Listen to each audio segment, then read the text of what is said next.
So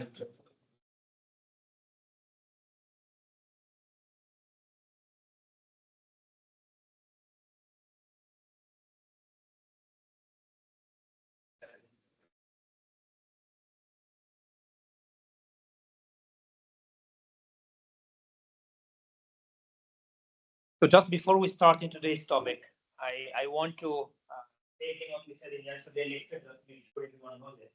We're doing the demos for the project starting next Friday. For those that would have the Friday session, we're doing the demo on, we are starting Friday, and then the week after, Tuesday, Wednesday, Thursday. Because Thursday is the last week in class, it's December 5th. And because we're taking only 1 week period for the demo, while you guys are distributed over 2 weeks. So those that would have a lab session on Friday in either weeks, you should just come to the demo, right? Again, there is some flexibility if your schedule is not that flexible. We'll be able to accommodate in other lab stations, but I hope it just doesn't get very crowded on one session and not in the other one, right? So make sure we start with those. For example, if we're doing the demo on Friday, we'll demo first all those that will have a lab session on Friday, either Friday of the week, like the first one or the second one. And then the week after, Tuesday, and Wednesday, and then Thursday. Good. Is there any question about that? So that means next week, except Friday, it will still be really a week for you to work on the project. Good. Okay, so today we're going to discuss in a little bit more detail a topic that we had as part of our bird's eye view lecture, like SuperScalar processors. And before I delve into the technical details, does anyone remember what is the equation behind SuperScalar? Why SuperScalar makes sense? Yeah. Exactly. Thank you so much. So basically, we realize that if we have a pipeline, our ideal IBC is 1, and pipelining is good. So why I don't replicate them? So if I have multiple pipelines side by side, then my IBC will go beyond the physical limit 1, right? That's the main idea of SuperScalar. Today, we're going to discuss how are we really implementing it.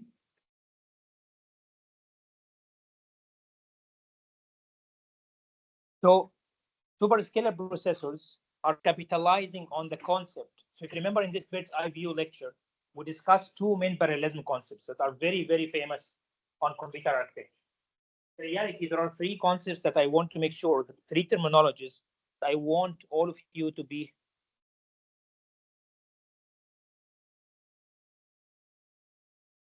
able to reason about after this course, right? So we have something called ILB, we have something called TLB, we have something called MLB. Good. These are terminology that I really have to say the few things that you will remember from that course should include these 3. Okay, because many of the modern designs are done basically to either leverage these or capitalize on them or improve them. The first one is ILB, which is instruction level parallelism. It's already on the slide.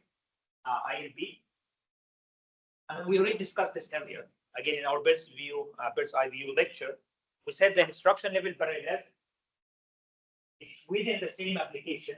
You have instructions that are independent, right? So you can leverage the parallelism among these instructions. So it's called the instruction level. You are trying to leverage independence between instructions to be able to execute them together. Right? What concepts among the one we have already discussed is in fact using ILB? Yeah. Pipelining is one, for sure. But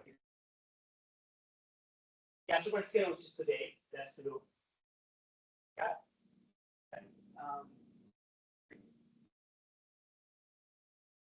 It's part of the pipeline, right? But pipelining is trying to, in fact, address the limitations that there is some dependence.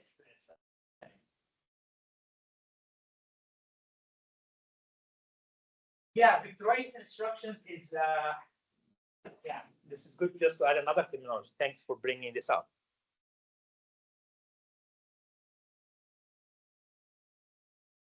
DLP, so data level parallelism, right? So vectorized instructions or SIMD, singular system multiple data and operation, those are ones that are saying you want to do the same instruction in multiple data. Like in this vector, for example, right? Very famous on some modern application, again, detection, machine learning, etc. Then the idea is that one instruction, in fact, used to execute the same operation across a wide variety of data. Right? In case of a vector processor or vector coprocessor, it's the vector itself. But in case, generally speaking, vectorized instructions fall under what we call SIMD, which is single instruction multiple data. Same instruction is executed in multiple data. This is leveraging something we call data level parallels. Right?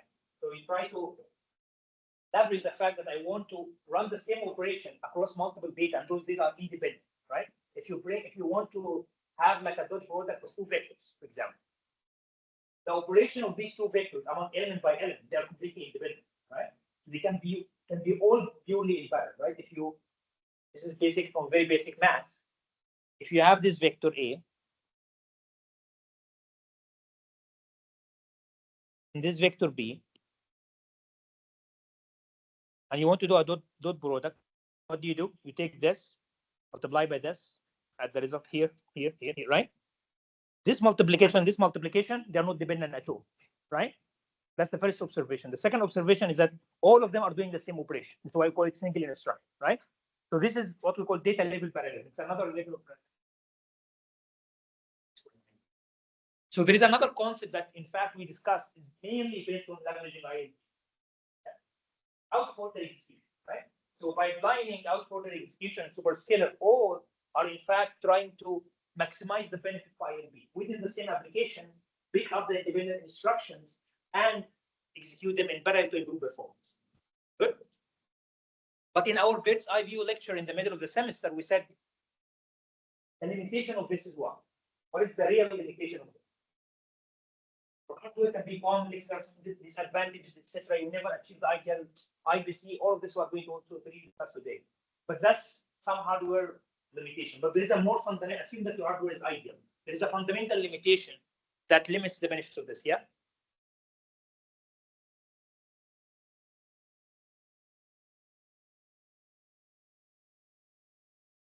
Yeah, that's true. That's true. But there is a root cause for that. Yeah. Yes, that's also true. So this is a constraint on the real limitation. Yeah. Yeah, true. So basically, all what you say, in fact, all the three are also true, right? But all goes to the fact that the number of independent instructions in any application are naturally limited, right? And the reason is an application, a context, a thread, is naturally executing some common task, right? So you basically write a variable to be able to read it later on. You add something to be able to use later. So dependencies come naturally in programming, right? And this leads to the fact that, well, there are dependencies between instructions. Also leads to the fact that simply, what did you say? Yeah, this also gets to the fact that I can only increase a portion of those independent instructions, and eventually I become limited by the unlimited ones. And you said you have to increase the logical order, because if those are independent, then you still respect the logical order. But once you hit dependency, well, logical order breaks, right? So all these three are all correct, but they are different statements to the fact that within an application, naturally, extracting ICP is very limited. Some modern applications, they are, wow, having a lot of ILB by nature. We already discussed the vector multiplication. What do we have? Matrix vector multiplication. Some of that used to refer as GEM, like general matrix multiplication in machine learning application. So some modern applications are exhibiting a lot of parallelism naturally, right? But not all of them. Okay. So this would tell me on ILB. Then we discuss something else. There is not the topic of today. SuperScalar fold theory, right? But there is something that we also discuss in this high-level view lecture, and it will come in our next lecture, which is thread level parallelism, right? The thread level parallelism is trying to address this limitation by saying, if I cannot extract a lot of parallelism among the instructions of the same application, well, I can completely go to a different application. And here comes you execute multiple threads in parallel, right? If you are hit by dependency in one thread, so when you take a switch to something else, it will be naturally independent, right? Similar to the fact that instructions of the same application are dependent, instructions across two threads are completely independent. They're not related at all, right? So there's a lot of parallelism among them. And this is TLB. The architecture techniques that leverage TLB is multi-threading, simultaneous multi-threading, and multi-core architecture, right? These are all under TLB. Then there is a fourth concept here, MLB, that we also discussed. Can someone guess what?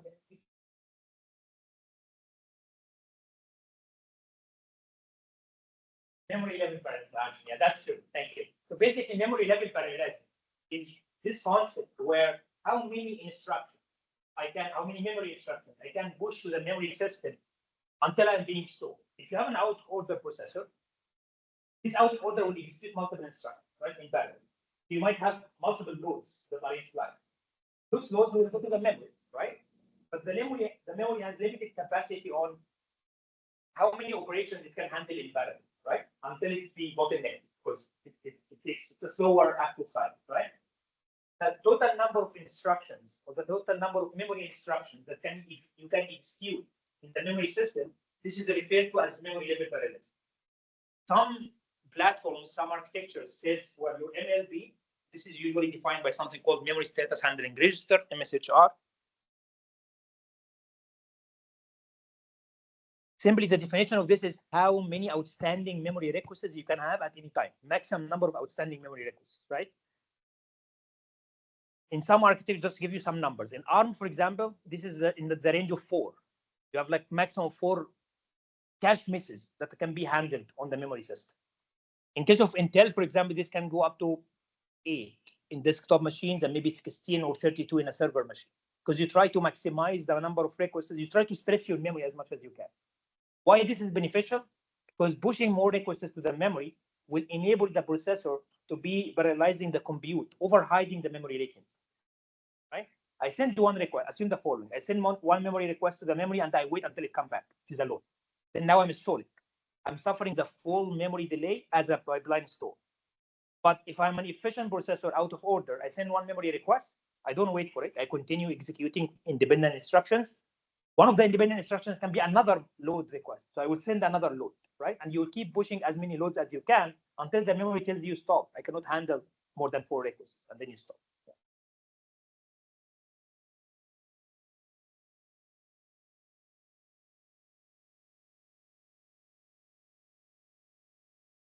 Yeah, usually that the architect puts, this is why I said the actual bottleneck definition comes from this buffer. You can think of this as a buffer between the CPU and the cache, allowing the CPU to push as many memory requests as it can, as the buffer size. If the buffer size is 8, then I can only have a maximum 8 outstanding. Then I wait. Right. The one that is architecting the size looks into the bandwidth limitation, looks into the number of ports, looks into the interconnect delays, and just size the buffer accordingly. Great. So now SuperScalar is in fact an ILB, another ILB architecture feature.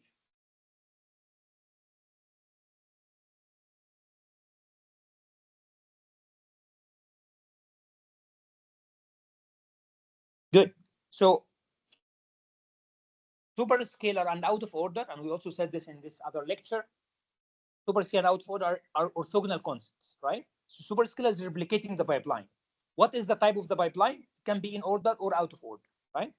So if we say we start with our in order pipeline, which is for traditional like 5 stages, like a bridge and then decode and then execute and then narrate and write back.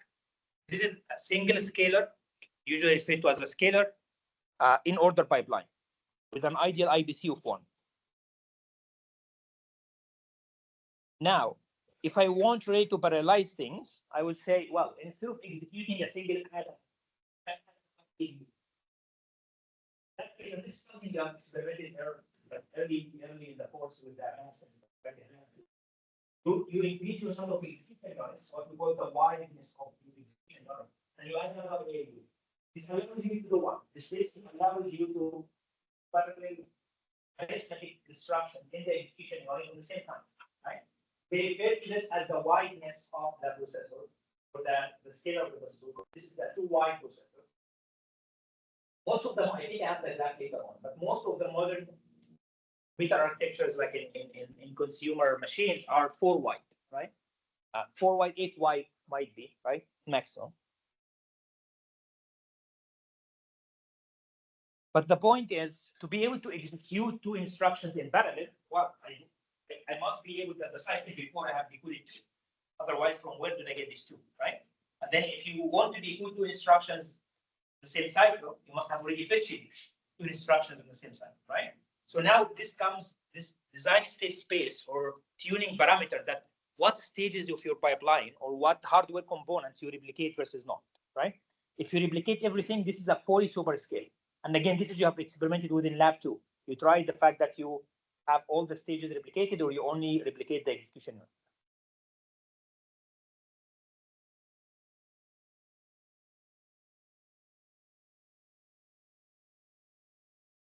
Yeah, that's a good question, and this is why I started my discussion with superscalar folds under what category of the ILB, TLB, MLB, etc.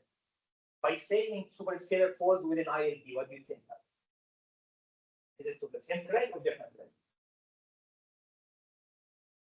For same thread, right? So superscalar, we're talking still about we're trying to extract independent instructions within the same thread, but instead of pushing those independent instructions to the same pipeline, I can now parallelize them across different pipelines. If you combine this with a SMT concept, simultaneous multi-threading, then this, and we already have to remember this, again, but lecture, we already have this figure where we had a 4 superscalar processor, and then with a single threading, where most of the pipelines remain idle for a lot of time. And then if we start filling them from different threads, they start being utilized. So superscalar becomes very well optimized when you combine it with that you can extract more parallel. But originally, it's a concept that I have hardware available, multiple pipelines. I can leverage it for a single thread, or I can leverage it for a multi-thread. Originally, without anything else, without simultaneous multi-threading, it's just within the same. So it's ILD, extracting independent instructions within the same application.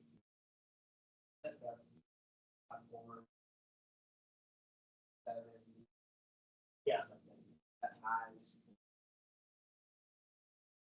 Yeah, each of those things would have 4 pipelines. Yeah, okay, 4 wide, that's true. And then each of these tools also on top of this can be hyper-threaded using a Dell concept, which is basically 2 hardware threads, which means I can in fact execute 2 threads in parallel on these 4 pipelines of the core.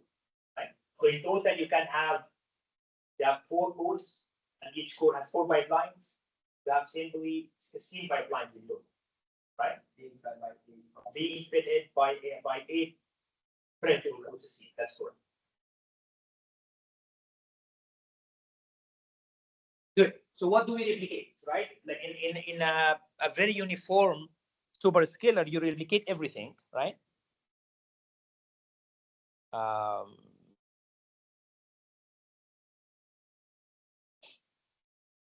Yeah. So here there are a few examples of trying to understand the limit of this superscalar. So if I basically have a 2 wide superscalar processor, so basically looking into 2 independent instructions, I need to determine, if you remember from our in order pipeline, just our single pipeline, in the decode unit, to enable stalling logic and bypassing logic, I need to do checks. I needed to determine for the current instruction can decoded whether there's any dependency with any instruction that is currently in the pipeline. How many instructions you can have maximum in a 5-stage pipeline?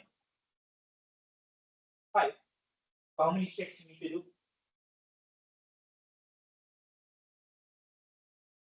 You think? If I have 5 instructions maximum, how many checks do I need to do for an instruction during the decoding stage for dependency? Yeah.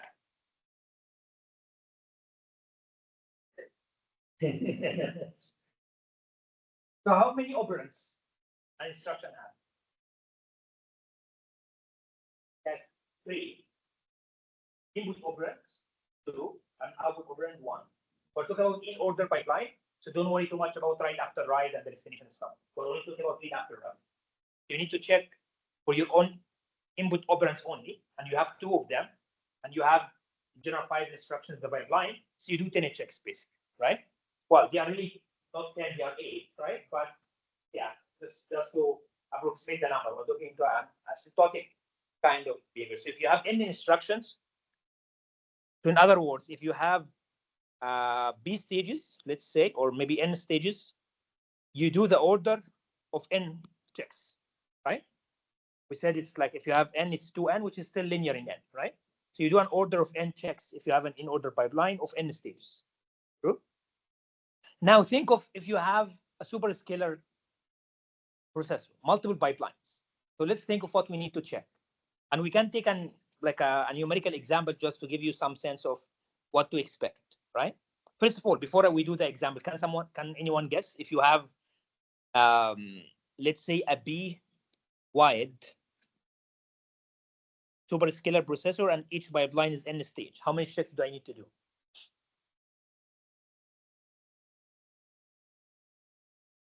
What do you think? N square into the B. Yeah, what else? Okay, so let's run some examples and then we can see, okay? If we have 3 instructions, like these 3 adds, what do I need to check? Ignore the first instruction. For these two, for these 2 operands, I will simply need to compare this one with these 2 destinations, right? Like the ones that are already on flight with me, right? So in worst case, if you have, again, 3 instructions in your pipeline, you take your operand and compare it with every single destination in the pipeline. If you have 2 of them, then you need to do, well, this is basically our 2n that we discussed earlier. But then what about this one?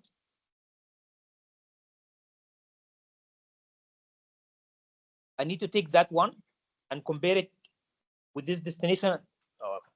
I was trying to look into the maximum number. So let's take it one by one and we consider the order. If we go for this add, there is only one instruction in front of this add, which is the previous add. So I need to do source versus destination check and source 2 versus destination check. These are 2 checks, right? But if you look into the third instruction, I have that source. I need to compare it against how many destinations? 2, the ones in front of you, right? So destination 1, destination 2. And this one, also 2, right? Because it's just the exact same thing. So you do 4 checks, right? And then if you add another instruction, so basically 4 instructions instead of 3, you pick that source, you need to compare it against these 3 destinations, this source against these 3 destinations. You do basically 6 checks, right? So you can see now the number of checks is not in fact increasing linearly and only, but it depends really on how many instructions I have in parallel based on the wideness of the superscalar, right? So if we want to generalize this for how many checks I do, well, I will come into this example later on.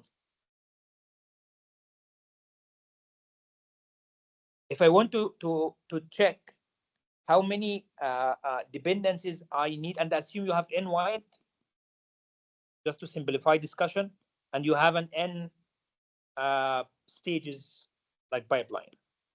So how many checks I would need to do in that case? For every single stage, you need to compare it against all the instructions in your stage. So that's similar to your in-order pipeline. So just in order to make sure you don't lose me. So let's say we have these 3 or 2 even. Ignore this one. So we have 2 pipelines. Originally, and you have 5 stages. Originally, I needed to do those 10 checks. Like the latest instruction has two operands. I need to check across all the other destinations, which they are 80 checks, but we're approximating to 10, which is basically 2n, right? But now, this is true for an instruction across its pipeline. What about this one with the older ones in the other pipeline? That's another 2n, right? Because you think you have 2 superscalar, like 2 pipelines in parallel, and you go in a youngest instruction here. How many instructions are in front of you total in the system? Originally, it's a single pipeline. There are 4. You have 2. There are 8 or 9, depends, right? So let's say if you have n and n, so you have 2n in front of you, right? So for every operand, you need to do 2n checks, and you have 2 operands. You need to do 4n checks, right? So this 4 came from the fact that you have 2 pipelines and you have 2 operands, right? Now, if I have 4 pipelines, You multiply by the number of superscalar pipelines you have, right? The dependency basically goes in a squared, like in a second order linear dependency rather than just a first order linear dependency, right? Because again, every stage you add will increase you by 2n checks, and they are mutual checks, right? So you check this pipeline, and this pipeline needs to check you. Good. Makes sense? So you can see that the stalling logic grows now significant with the number of pipelines you add.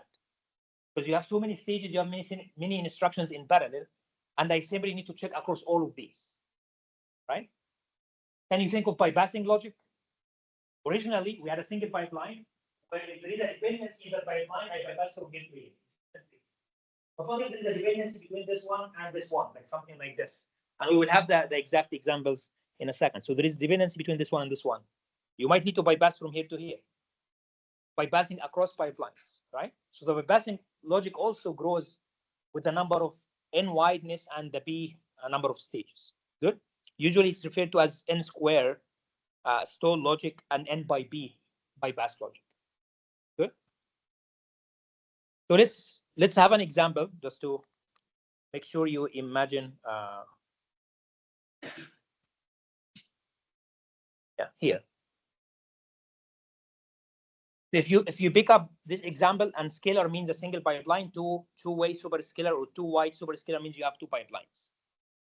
If you have our normal in-order pipeline and assume no dependency at all, so everything is independent, simply your best case you hope for is you finish by cycle 11, right? Everything starts, fetch, decode, execute until write back.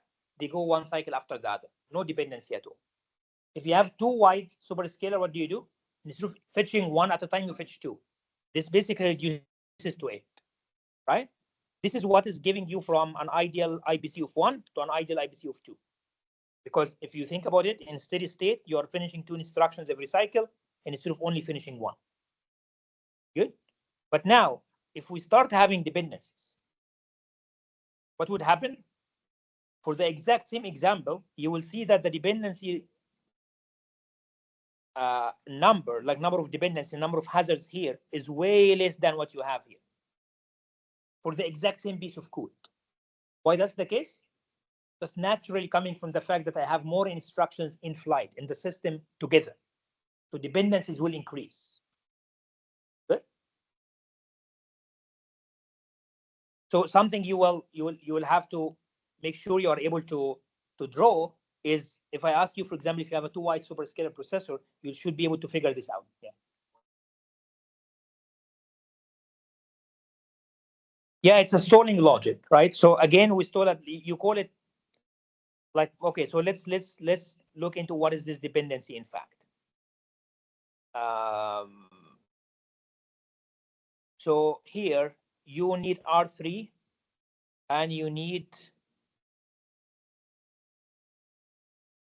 R1, and you are loading from the memory to R3. So there is no instruction dependency here. But you are right. Is there anyone reading R3? No one is reading R3. So I think this is assuming that you only have one load unit. If you only have one load unit, you would have a structure. You cannot execute two loads simultaneously, right? This depends on what? This depends on our assumption of read and write boards from the cache, right? This is why it's not denoted as D, which is basically our usual data dependency hazard, but as B, which is more like a structure hazard. This is something that everything will be given to you in the exam. So the assumption is that if there is only one load unit, you will be told that they only have one load unit. If there's two, you would have two, right? But the thing to, yeah, thank you for the question. It's a good clarification. But the thing to remember is that all the stalling logic and dependency logic is done during which stage? Decode stage, just the same assumption as before. Decode stage is the one that is running the control unit. This is where I know whether I have a structure hazard, I have a data hazard, I have a branch misprediction, I need to wait, not to wait, all of that. Good.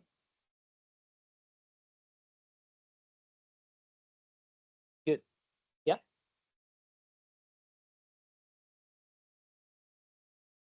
Let's zero out one.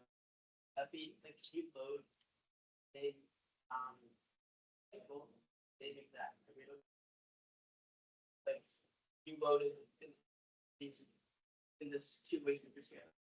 R1, like You mean from the same memory address? Yeah, that's a read after read from the memory. So there's no if hypothetically you allow two reads simultaneously, it shouldn't be a problem. Yeah, yeah, because you're not modifying the data. Yeah, yeah.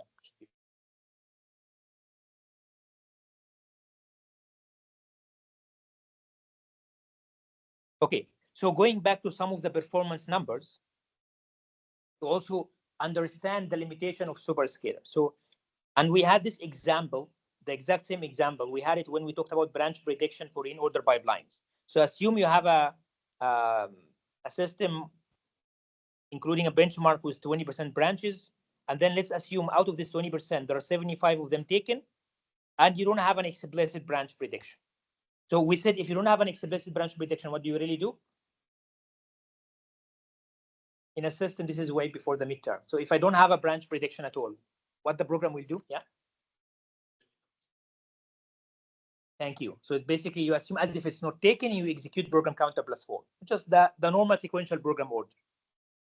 In that case, if 75% of the branches are taken, which means I jump, it means that the 75% of the misprediction, right? It's wrong. You need to flush and reiterate. And the penalty for this is 2 cycles. Good. So now in an ideal, assuming that everything else is ideal, no other dependency. So you have an IBC of 1, but then you start paying the extra overhead for the misprediction penalty. So you have 20% branches, 75% of them are wrong, and you pay like 2 cycles for that wrong thing. You end up with an IBC. My apologies, here we're talking about CBI. So it's a CBI of 1.3. So there is an overhead of 30% slowdown because of that branch misprediction in an in-order scalar processor. Good. Now, assume you have a two-way superscalar pipeline, and we'll try to solve the exact same example. If you have 75% branch misprediction, what would happen? First of all, your ideal CBI, your ideal IBC is 2, so your ideal CBI is half. And then this is the exact same cost. You end up with this CPI, you get the slowdown is 60%, right? So the slowdown is magnified by the fact that simply you pay a lot of slow dependencies between these instructions. Why that's the case? Can someone explain to me physically why I'm paying higher slowdown here? Yeah. Yeah, in terms of instructions, and that's exactly the case. Thank you. So think about when you need to flush. In case of your scalar pipeline, you are flushing whatever is in the pipeline, which is a maximum number of 5 instructions. In case of a superscalar processor, how many instructions I need to flush? 10, right? And for the exact same application. So the cost is in fact naturally higher because you have more parallelism in flight. Good. And then you keep saying if I have a 4-way, then basically you have a 120 slowdown. Very very large. So why we are doing these numbers? Just to let you know that people don't have, for example, 100 wide superscalar for a reason, right? Like there is a limit for everything. Most of our current machines are either 4 wide. Some of the ARM ones might be 2 wide. Even on server, we're talking about 8 wide, 16 wide max, and that's all. Beyond this, you don't get any performance gain because the overhead surpasses the gains that you are getting out of this hardware investment. Good. Great. So now, how do we build this in hardware? Well, simply, we'll take it in a unit by unit and try to understand really why some of the units are naturally supporting superscalar for you. So let's take it from starting from the fiction. When we had our in-order pipeline, how many instructions were fetching every cycle? 1. How many bits are these? Yeah, how many bits first? Is an instruction 8-bit? 32, which is how many bytes? 4 bytes, right? So that means during the fetch unit, you are bringing from your instruction cache 4 bytes. We said what is the natural cache line size? 32 or 64, right? Naturally 64. So if you have a 64 byte cache line, we'll have actually more than one instruction. In fact, multiple, right? If you do the math, 64 over 4, so it gives you 16 instructions. So a cache line holds 16 instructions, right? So during the fetch unit, it might be in fact useful, given that your instruction on the same cache line would have more number of instructions, that accessing the cache to bring in a single instruction, it might be better if you access the cache and you bring two, because they are within the same cache line, which means they will be cache hits, right? So during the fetch unit, given the actual structure of a cache line size in a cache, it in fact encourages you to do SuperScalar, because it tells you that the cost of bringing another instruction is in fact minimal, because it's a cache hit. Good. But on the other hand, once you bring these multiple instructions, you need to keep them somewhere. Originally, we said our registers between the fetch unit and the decode unit is just a 32-bit register, right? Usually, which holds only a single instruction. Now I need some sort of a buffer to be able to hold these multiple instructions, right? Good. So this is the discussion we have here: is how many instructions a cache block would have, and why it's naturally encouraging you to bring in more instructions. What about decode unit? Decode unit is not that scalable because it really depends. This is really the real bottleneck of SuperScale because of the dependency we discussed earlier. The decode unit, what does it do? It takes the instruction, extract the opcode, know that this is an add, sub, whatever it is, looks into the operands, try to determine all the dependency logic for the instructions, right? So this is instruction dependent. So you have to do the exact same logic for every instruction. If you want to decode two instructions, you must replicate the decode circuit, right? So there is no other way in the decode unit other than, well, just replicate the whole decode. Good.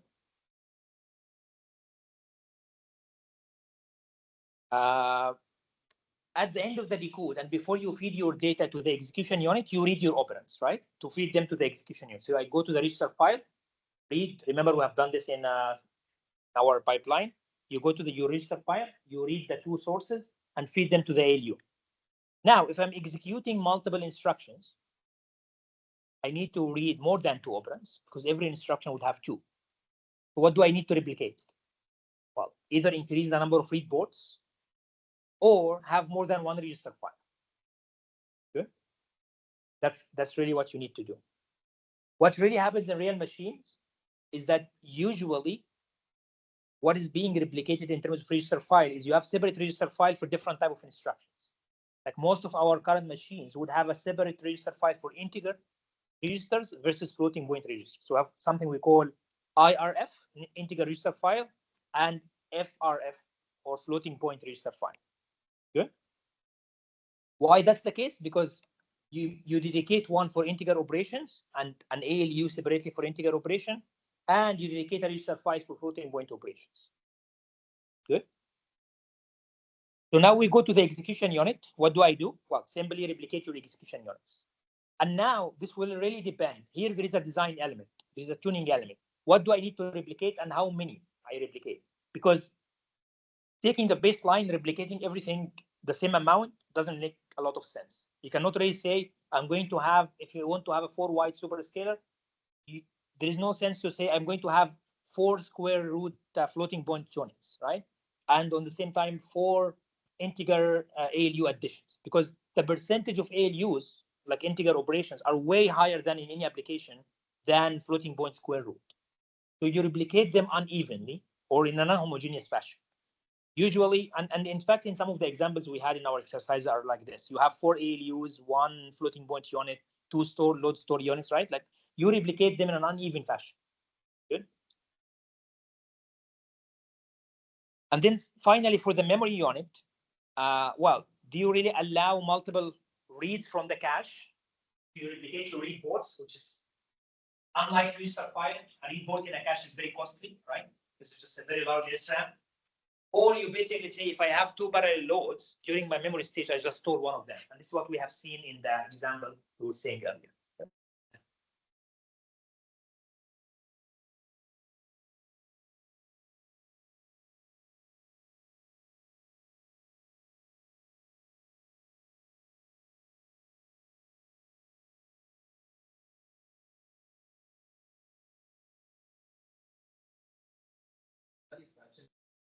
You don't know which one. Sure. Yeah, that's true. That's true. So the theme we're discussing right now is the more practical theme than just assuming directly independent pipelines that you don't talk to each other except for dependency. No. What we're talking about is this may be a lot of hardware investment that you might not need to we said for the fetch, it's good to combine them because naturally multiple instructions exist in the same cache line. During the decode, you need to replicate anyway. And we're saying during the execution unit, as you said, it's more like a pool, more like it's pipeline inside the pipeline. But if you remember, our execution unit, most of them are also pipeline. That like multi-cycle multipliers before the meter, right? Floating point units are also pipeline. So what you really do is you have smaller pipeline of the execution units here across all hypothetically logically the multiple pipeline, right? It's no longer separate lines like that. It's more like I replicate this, I don't need to replicate that. I add like two use one floating point or something like this. And then, as you said, the decode unit is the one that is going to schedule which one goes where.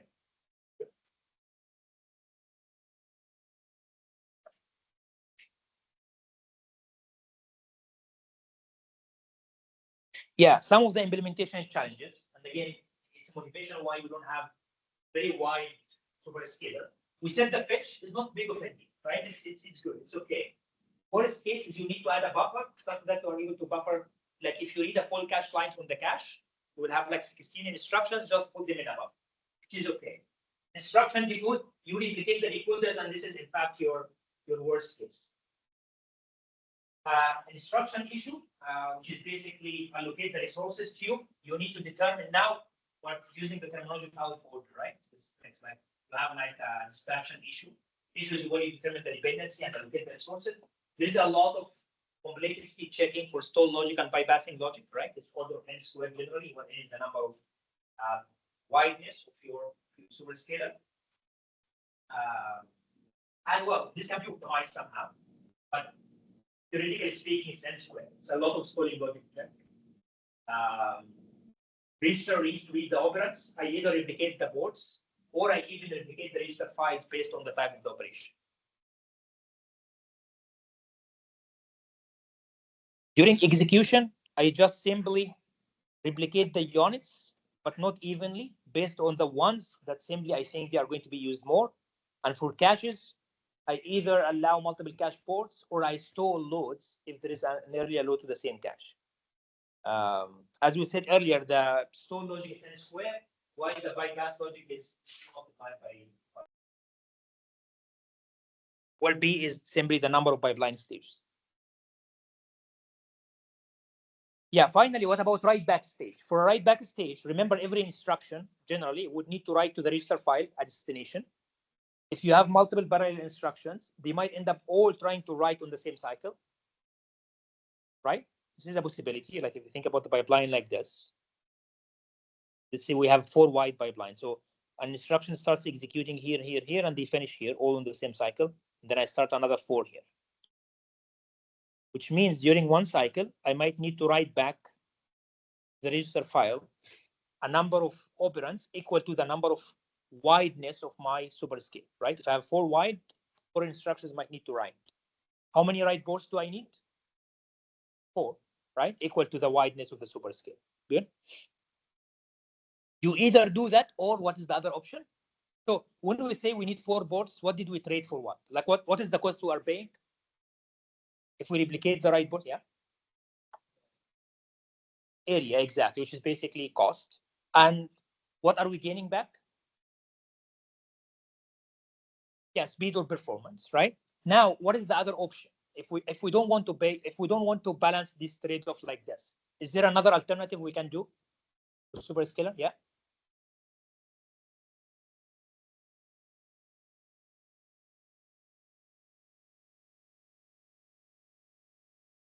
And then write them one at a time. Yeah, but that's still a buffer is an area, right? So you want to say, is that a better solution in terms of area and you still get the same performance or not? But the trend here is you are paying more area to keep the performance as is, right?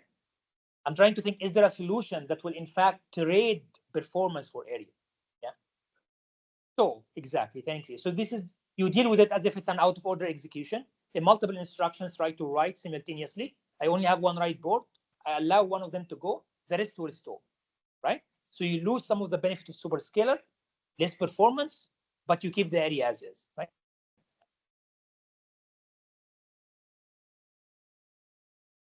Yeah, somewhat, exactly. So the idea is that's true for right. Like this is again going back to the knowledge of commit versus retire. So those instructions will commit, which means other instructions can use their data, but eventually they must retire, otherwise your ROB will become full, right? So somewhat you'll mitigate. That's a good point, but up to a limit. Good.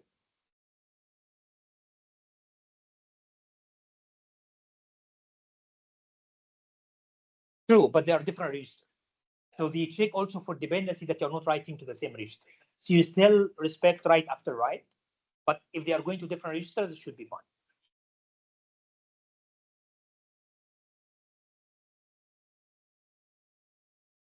It's shared, all the registers are shared, but again, you will need to check whether the destination is the same or not. That's true. Yeah, exactly. Yeah. Now, in terms of bypass logic, this picture is clear for you. But here we are taking, for example, the execution unit as an example. Originally, in a scalar pipeline, we said we have an E to E bypass. So the output of the ALU will go to the input of the ALU if I have a read after write dependency between two adds back to back, right? So this is what we had already. Now, if you have a 4-byte SuperScalar, I would think you will imagine I either read my data for myself, or I might need to read it from the other pipeline here. So you will forward this to here, or you'll forward this to here, this to here. At the same time, you want to forward this to yourself, and this one to here, to the others, right? So this is basically your bypass logic only for the E state, for X to X state. And this also wouldn't happen for the N to E and all the others. So why we said the bypass logic is in fact B by N squared, right? Because you need to count the number of bypass logic you need to do for every stage. It depends on the number of stages. Generally, if you can bypass between any two stages, this will give you the B, which is the pipeline depth. And for every stage, it's N squared. If you think about it, here we have 4 Y. How many bypass logic you are doing? Every one you are doing for all the 4, right? So it's basically 16 good, right? It's 4 squared. This makes sense? If you count those bypass wires, they will have to be really 16 because there is a from every one there is a one for all the other 4. So it's 4 by 4, right? Good. And given that this is only a single stage and you come bypass from any stage to any other stage, it becomes B by N squared. Good. This is why in an earlier slide we said your bypass logic is in fact B by N squared.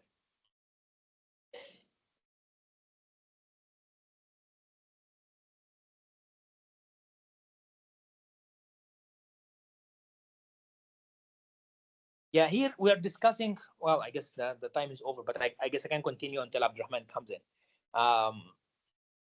Here, there is a discussion of which one is higher cost, the stall logic or the bypass logic, right?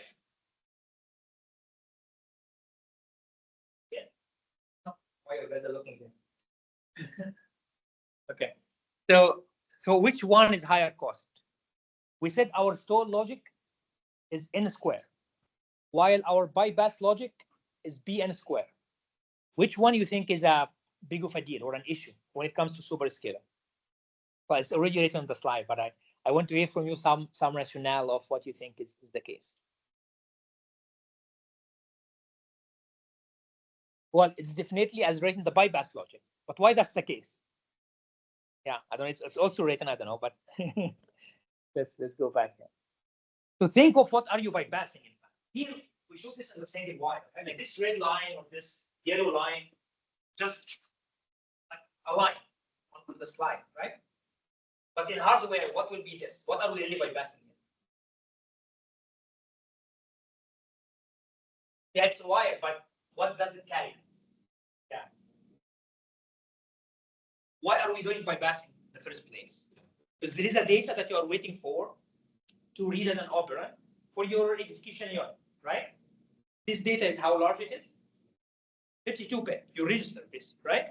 So this wire is in fact 32 wires, right? So every bypass wire here is in fact 32-bit, right? So you have N square of those, right? It's a lot of wiring going on. If you think about the stall logic, what is the stall logic? A single wire cell does not, right? Like disable the enable of the register, right? Just that's it. It's a single wire. It's enable disable, right? So the stall logic is way simpler because it's a single wire, while in reality, in physical design, the bypass logic is passing in data, which is 32-bit, or even in modern machines, 64-bit. Good. Arjun, you had a question? 32-bit. Okay. Yeah. Thank you. Good. Is that clear enough? Great. So some solutions that we will do for SuperScalar is to say, I might not really need to do all the bypass from everywhere to everywhere. If I put some limitation into what instructions execute where, then I can in fact realize some of the dependency. Going back to the idea that I was telling you that most architectures are adopting, like separating register file of floating point versus the register file of integer units. That means naturally floating point instructions will not be dependent on integer unit instructions, right? So in that case, you can say I cluster my bypass logic between the ALUs of the floating point. I can do bypassing between the integer units of the the ALU of the integer units. I can do bypassing, but between them there is nothing, right? So in that case, you break this n square into only clusters or segments of bypassing logic, right? So you reduce this a lot, and in fact, this is very common in modern machines because naturally instructions fall into groups that inherently from the application dependency become dependent on each other. Again, floating point more dependent on each other, while integers are more dependent on each other, and then etc. etc. Good.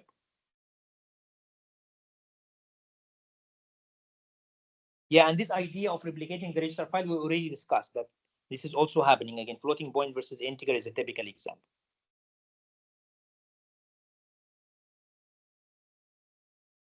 Yeah, here I think what is one key point to discuss, aside from like cache bases and that stuff that I think is very natural and easy to understand, when it comes to branches, like we said, the fetch unit is in fact easy to replicate because naturally a cache line would hold 16 instructions. So if you add a buffer, you bring in as many instructions as you wish. But we kind of overlooked one of the hazards we spent a lot of time earlier discussing, which is the control hazard, right? The branches. Why again branching is coming into context here? Because branches determine what instructions I need to fetch next, right? If you take the branch, you need to jump and bring the new instruction in the new address. If you don't need to jump, then you will bring the instruction at address program counter +4. So now, previously, in a normal scalar pipeline, your missed prediction was a single instruction, right? So you either bring the next instruction or the future instruction. If you are wrong, done. But now, how many instructions do you bring? 4 if you are 4 wide, 8 if you are 8 wide. So you do your guess. The cost of your guess now becomes higher because, for example, if you have a branch and you decide it's not taken, so you are going to bring 4. If you are 4 wide, you bring 4 instructions based on this decision. If you are wrong, all the 4 instructions are wrong, right?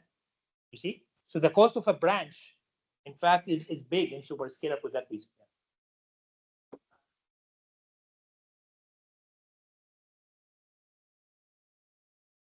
Yeah, because you still want to keep the clusters busy, right? Like clustering them doesn't mean that I use some of them and some not. You still need to fix instructions that keep all of them utilized.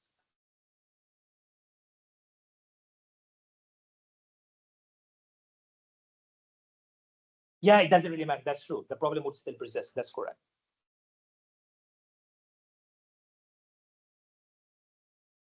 Yeah. So one, again, we're adding here what we call instruction queue, which is in fact another name of the instruction window or another name what you have in your project, the order buffer. This comes at different phases, right? And it's just very common in many architectures. It's used for out-of-order scheduling. It's used for SuperScalar instruction fetching. It's also, in fact, used in some even in-order pipelines for a different reason, besides state. So basically, the idea is bring in an instruction queue where it enables you to fetch multiple, in case of SuperScalar, equal to the number of wideness, and then schedule them to the unit accordingly.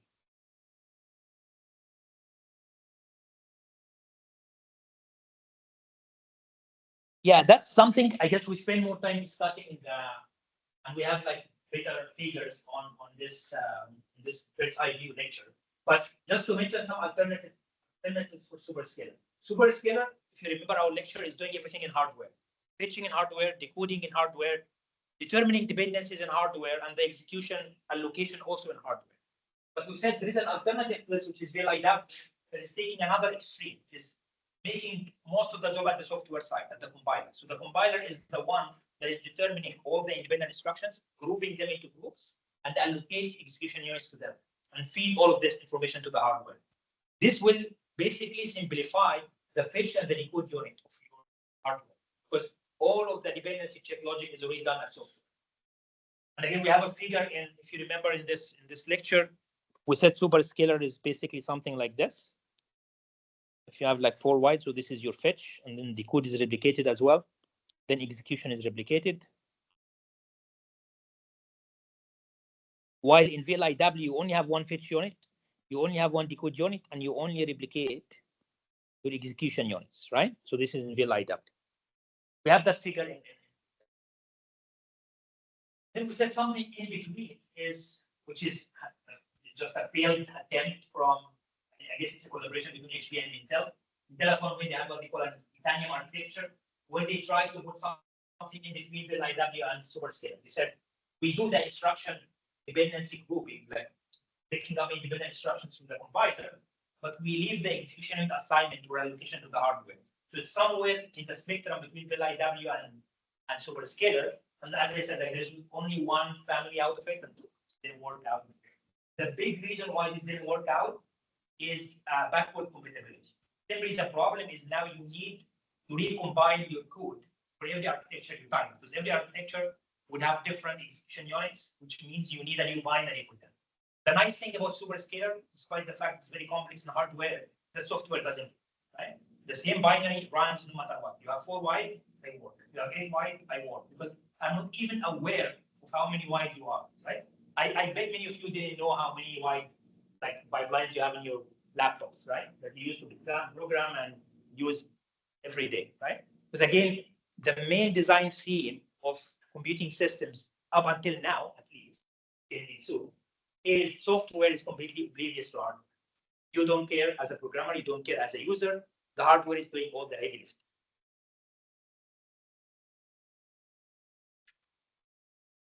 The dynamic is even SuperScalar. So the base idea here is SuperScalar as a concept is independent of simultaneous multi-threading, but it's also independent of out-of-order execution, right? We said all our discussion so far is comparing SuperScalar for an in-order pipeline, whether it's a scalar or SuperScalar.